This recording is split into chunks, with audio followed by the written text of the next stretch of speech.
नमस्कार मंडळी. कोणतीही गोष्ट आहे ना, अनलिमिटेड झाली ना, तर ती कंटाळवाणी होते, नकोशी वाटते. आता बघा ना, रात्रीपासून पाऊस पडतोय सारखा, तर अगदी ते नको-नको झालंय ते पावसाचं. पाऊसच काय कुठलीही गोष्ट असू दे, राग असू दे, तिरस्कार असू दे, द्वेष असू दे किंवा माया असू दे, प्रेम असू दे, खूप अनलिमिटेड झालं ना, की ते नकोच होतं. समोरच्याचे ते हॅरेसमेंट करतात.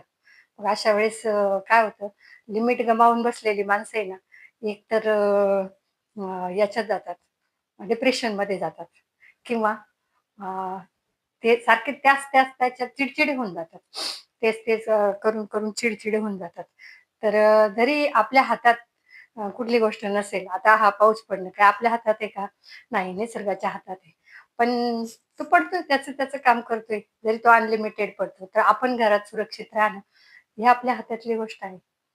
तसंच कुणाबद्दल किती राग करायचा, कुणी आपला किती अपमान केला किंवा एखाद्याचा किती अपमान करायचा, किती त्याला हे करायचं, हॅरॅसमेंट करायची त्याची.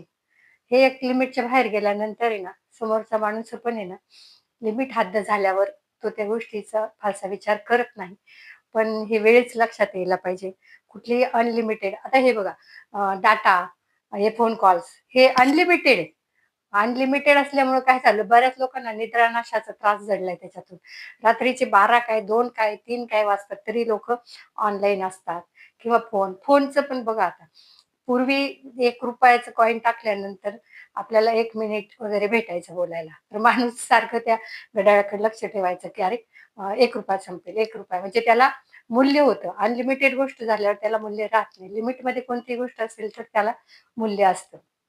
मग तेव्हा आपण किती कमीत कमी बोलायचो आणि हे करायचो. पण काय झालं, आता या मोबाईल पायी तर संवाद घराघरातला हरवत चाललायच आहे.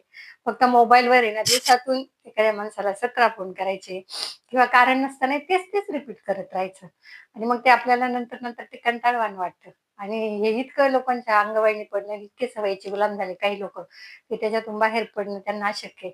म्हणून कोणतीही गोष्ट ही लिमिटमध्येच चांगली वाटते. ती अनलिमिटेड झाली, की ती नुकसानकारक होते आणि त्रासदायक पण होते. म्हणून कोणतीही गोष्ट करताना लिमिटमध्ये करा.